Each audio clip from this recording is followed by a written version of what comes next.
As we continue our stress fitness series today, we're going to talk about some harmful substances that first responders often turn to because they think that these things are going to help them relieve stress. First, about 16 to 17% of people working in emergency services smoke cigarettes, as compared to about 10% of people in the general population. Why do they do that? Because they believe that it's going to help relieve their stress. Research has shown that the more stress a person perceives that they have in their environment, the more they smoke. Whereas on the other hand, you would think that if smoking relieved stress, that they would actually see the amount of perceived stress go down instead of up. Sadly, because smokers are dependent on nicotine to feel normal, it becomes harder to break that addiction and to get back on the road to better health, both physically and emotionally.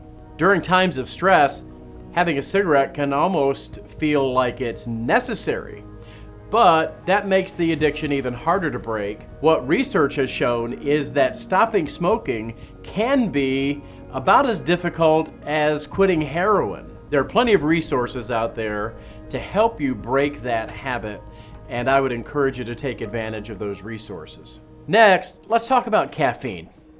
Having a limited number of caffeinated beverages per day may not be harmful, but in excess can lessen our resistance to stress. Police officers and other first responders in many communities get free coffee from local donut shops or convenience stores, and it's hard to turn down a free cup of coffee.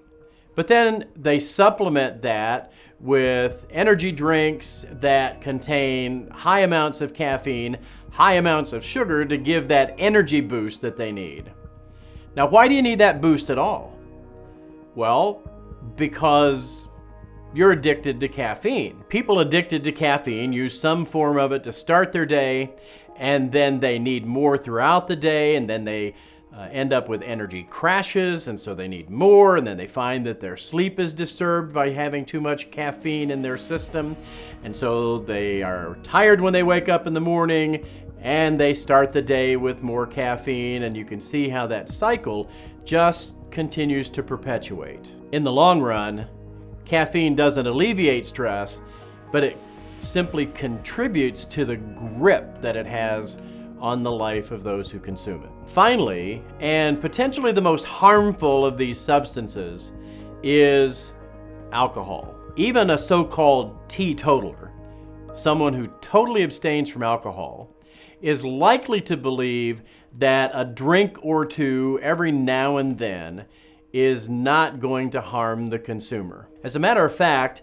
in a study that was done several years ago in the New York Police Department, it was found that 95% of police officers dying by suicide had alcohol in their system at the time of their death. While a drink or sometimes two every now and then can be okay, excessive alcohol consumption actually contributes to greater amounts of stress in the long run. It certainly would be best to find other ways of relieving stress that don't actually make the problems worse. We appreciate you tuning in to these short videos on stress fitness strategies that every first responder needs.